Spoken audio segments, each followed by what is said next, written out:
Abatulaba amanya Luigaire isa bakibinga ndi musawo wa bisolo tuzenga tutunulira ebintu ebyenjawulo twatunulira ennyumba ne tutunulira ebika by'embizzi ne tutunulira endwadde ne tutunulira endiisa naye mu ndwadde ze twatunulira tetwatunulira nzijanjaba kugambamu ekintu kimu olwaleero tutunulira endwadde n'enzijanjaba yaazo Luigaire isa bakibinga gange video eno buli lwogiraba gisharinge like it subscribe buli kyoyagala ojja kifuna ebiseera ebisinga kitera neerabira naye kaneebaza abantu b'entambula nabo tono okubanga asobola okumpalabula n'antwala gy'antwala ekyo kikulu oyo mutabani wange ne Brian okubanga bino byonna bisobola okutuuka ku bandaba abo be ba managers bange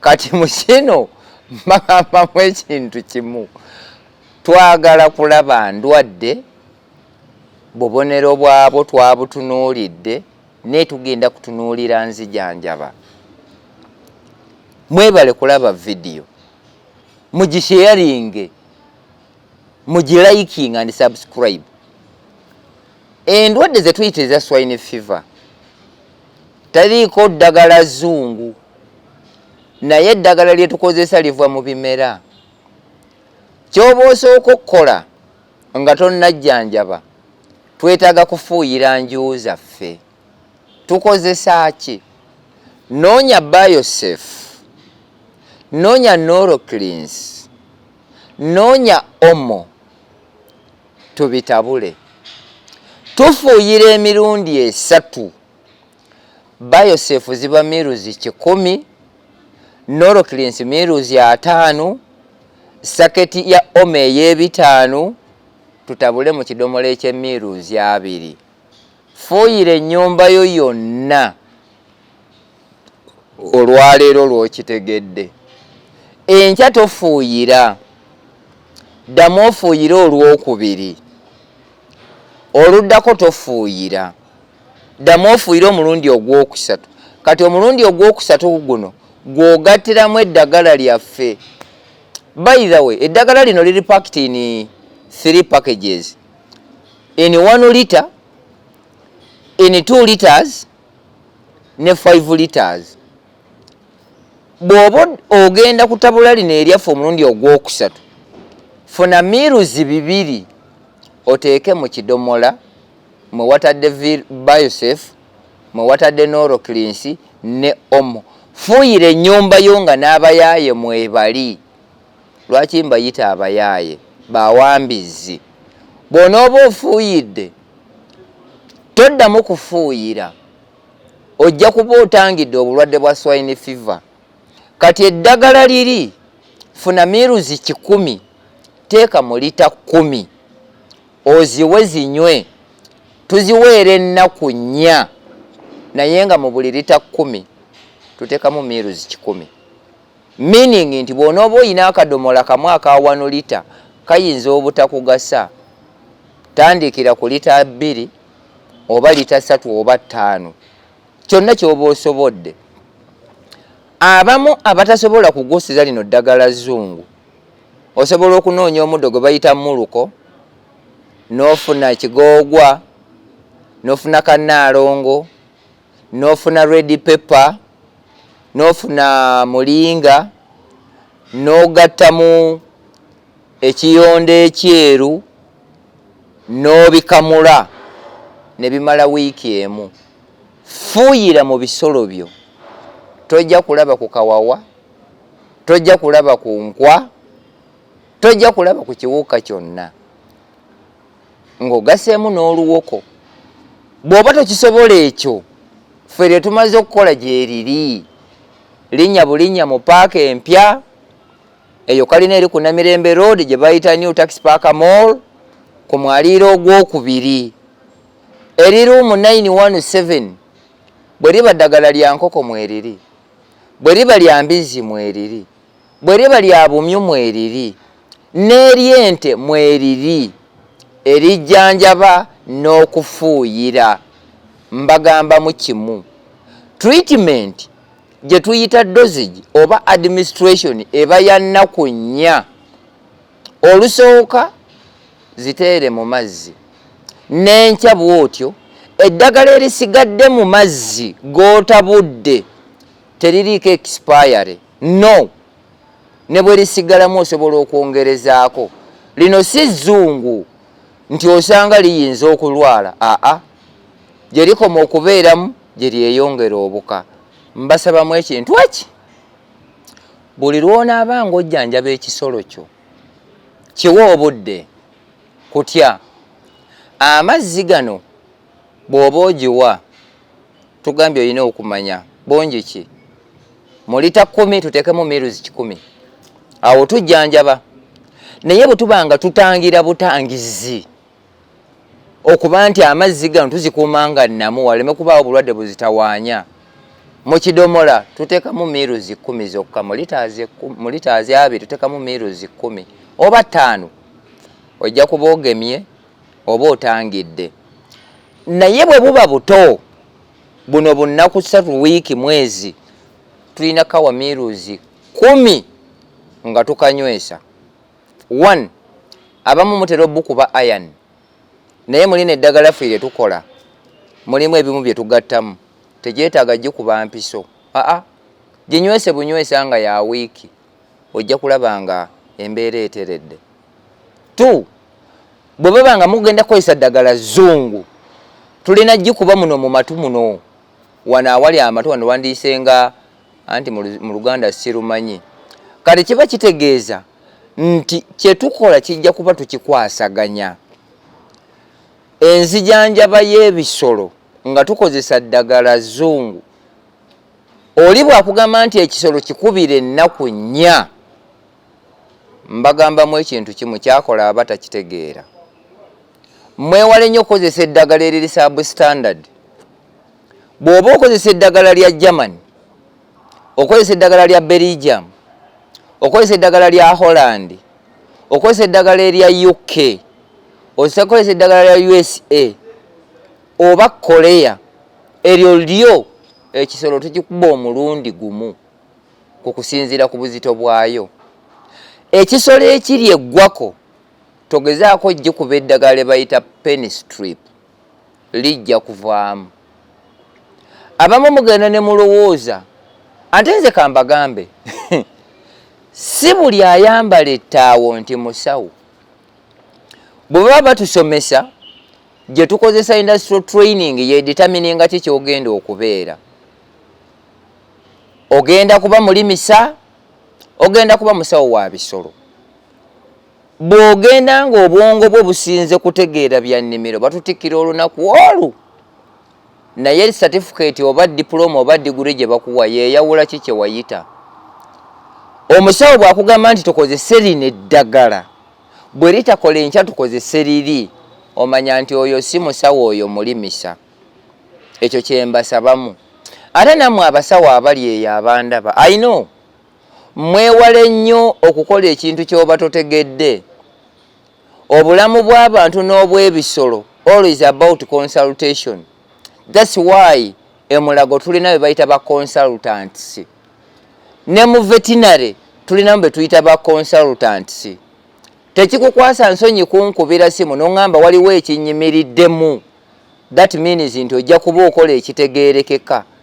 And when you consult me, I will not charge you. Sijja kusaba ssente, kuba ffenna tuli mu system y'emu, tuli mu industry y'emu, tuli mu services zezimu. Twewale nnyo okukola ekintu ekyewa kibogwe nga tokitegedde. Buli lw'onookola ekintu ng'okikola nga toli mu mativu waakyo, nga toli kirinaako kumanya, bagenda kuyita wa kibogwe. Mbagambamu enzijanjaba y'endwadde yonna duration ebeera ya nnaku 3 ku 5. Bw'esukka mwezi ennaku 5, kola kye tuyita postmortem.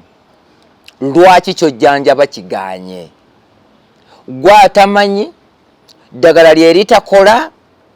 Ate n'abamu mugula eddagala eriri expired. Oyinza okugula eddagala lya Germany naye nga lyaggwako dda 2019, n'osigala ng'ojjanjaba, ogenda kubeera mujega. Eddagala lye tukola okuva mu bimera, by the way, expiry date yalyo etera kuba ya myaka 5 naye nga mbuusabuusa gwalunda embizzi nti osobola okuwangala nalyo okumala omwaka nga terinaggwamu. 1 ligema, 2 lijjanjaba, ekyokusatu litangira endwadde ezimu ez'ekibiribiri. bw'ogiteera mu mazzi buli lunaku ogiteeramu for only 4 days bwe ziba si ndwadde as the prevention and the control of diseases mu wiiki giteeremu ennaku 2 zijja kusigala nga ziri healthy. Omuntu ajje yeebuuze gw'okikola otya. Eddagala ffe lye tukola liri oro, tuziteera mu mmere n'amazzi kunywa. Tetulinaayo ddagala liri habo lye tukuba bisolo.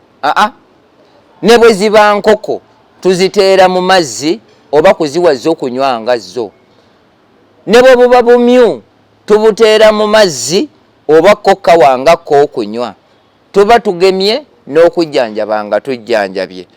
Mpozi nsaba okubajjukiza anaalunda embizzi ebika 5. Large weight, amatu gaba masitufu nga binene.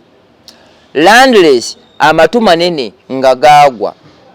Wasex yebeera n'ekiba wano ku magulu ag'omu maaso. Bw'eba njeru kiba kiddugavu ekiba oba ekisipi. Bw'eba nzirugavu eba na kyeru, egyo bayita wasex. Kambura mulimu enjeru, mulimu ezabitanga n'enzirugavu, ezo kambura. Bwe ngamba eyabitanga bw'oba oli muganda okimanyi. Bw'obamu omusaayi omusoga ye y'amabala black white oba brown white ng'amabala eringa ngo egyo tuyita eyabitanga. Eba n'obutu butono nga busitufu. Eba nnyimpi ezaala wakati w'ebyana 6 n'20. Ekula ezitowa. Embizzi esobola okumala emyaka egisukka mu 8 oba 10 ng'eri awo eweereza oba ezaala. Bw'eba ezadde n'emala omwezi mulamba gijjeeko ebyana ofune w'obikuumira. Ojja kwesanga ng'oluvannyuma lw'emyezi emirala 2 ng'ate ewase. Embizzi mu mwaka ezaalamu emirundi 3. Kisobokera ddala okubanga mu mwaka ezaalamu emirundi 3. Mwegyo emirundi 3 ojja kuba ky'obala nga gye kiri. Kuba akatale k'abali embizzi bangi by the way, naye kye beewalamu kimu, tebaagala kulya mbizzi ekubiddwa ddagala zzungu. 2 tebaagala kulya mbizzi nga yabalya bigodo bye bisinga obunene. 3 baakoowa ekisolo ky'olunda nga we kibeera wakyafu. Kyemuva muwulira nga bagamba nti embizzi ziba n'envunza. Bukyafu bw'oggwa ndaba. Buli weesula laba nti buli lunaku oyonjaawo ng'oyozaawo. Bannayibba bo tebagenda kuwulira kuwunya kwa mbizzi. Embizzi buli lunaku ginaaze. Gy'okomya okunaaza embizzi yo n'ebanga nnyonjo. N'omuntu ajja ogigula omuseera alabako. Naye bw'agisanga nga yonna yeepamidde ejjudde busa. Amazima ga Katonda ne yandikuwadde emitwalo 8 ajja kuwaana. Embizzi nga ya myezi 8 tekka wansi wa mitwalo 8. Bw'ebanga olunze ebika ebyetaagisa, ekyo kye njagala mumanye. Tombuuza katale kaazo nedda, naye ate nsobola okukugamba nti baako ky'oteeka ku profile yo mwe abali ku WhatsApp, amali ku Facebook, ku Instagram, ku Twitter, Telegram, Imo, Instagram, postinga yo ky'olina. Kuba ezo social media zonna kuliko abaziraba abatakka wansi wa bukadde 5. Omuntu bw'anaalaba ky'olina ajja kukubira. Naye ebiseera ebisinga tupositengako ebitatugasa. Awo mbagambira nti njagala mu vidiyo eno gy'olaba gisharinge ne bannoobo, gilikinge, yo subscribe. Tujja kulwanyisa ebbula mirimu, tujja kulwanyisa obwavu nga tuyise mu mbizzi. Nze ndi musiraamu naye embizzi enzira kulya. naye ku ky'okugijjanjaba sigirinaamu buzibu. Ate gwe omusiraamu agudde ku vidiyo eno, eddiini etugamba nti bw'ogisanga nga yetta gitaase, bw'ogireka neefa mu bugenderevu, omusango gw'olina gusinga n'oli agiridde. So this is my pride. Nzijanjaba enkoko, nzijanjaba obumyu, nzijanjaba embizzi n'ebisolo byonna Katonda bye yatonda. Tujjanjabira ennaku 4 ku 5. Ziteere mu mazzi oba ziwe zinywe butereevu oba oziteere mu mmere. Consultation is totally free of charge. Nkubira akasimu 0752 48 788 14 owa MTN 0772 38 788 14. Ojja kunfuna bukolokolo. Tunyumye emboozi. Mukama bw'aliba atujjuludde ogambe nti Mukama oyo mutwale mu ggulu kuba embizzi zange zaali zifa. Naye vidiyo gye bankola ne Brian ye yanzijayo ku bye nnali sitegedde. Kye mbasuubiza, tusobola okuva mu bwavu nga tuyita mu kulima n'okulunda. Ngena ne ntunuulira mutabani wange ettone n'aŋŋamba mbu obwavu bunsusseeko, naye nga ekimubuuzibwa kiri kimu, bw'otandikawo n'embizzi 2 tokisobola. Nti nkisobola naye nzitya. Gy'otagenda kwetikka gwe gy'otambulira. Kati nze ngenda ne ŋŋamba mwe aba takisi muvuga abantu mu bifo eby'enjawulo, mwe abaloole muvuga loole mu bifo eby'enjawulo. Gwe ddira olireeta loole ye ewuwewaka ng'ezze kutikka by'olunda. Musombaza abantu balala, awo kiba tekikola makulu. Gwe owa takisi gye mugenda okuziika, ennaku zino mwagufudde mugano, teriiyo gye baziika ne batattirayo mbizzi. Muleeta ebyokulya byonna, buli awabeera omukolo wabeerawo okulya. Mbeebaza okulaba vidiyo eno, naye nkusabamu ekintu eki, gisheyaringe, girayikinge. Ky'ogaanye okutegeera, nkubira akasimu 0772 38 788 14 owa Airtel 0752 48 788 14. Gwazaagala ezizaaliddwa Dyuroko oba Kambura nkubira essimu. Bw'oba osobola jangu mu paaka empya ku Namirembe Road, kalina eriko Hyper Free Man Market ku mwaliiro ogwokubiri, eri level 2, office number 917. Bw'onootuuka eyo tujja kugwa amakerenda. Bw'oddayo si bw'oddayo, bw'ojja mu ofiisi n'obaako ky'oyagala okumpa sikigaana, naye nga consultation is totally free of charge. Kama Katonda abankuumire. Tuddemu lwe tunaddamu ate okuwuliziganya nga tudda mu kusomesa ebirala, naye tokoowa bwe tuba tunaalwanyisa obwavu tulina kwagala. Nze Luigaire bakibinga, musawo wa bisolo,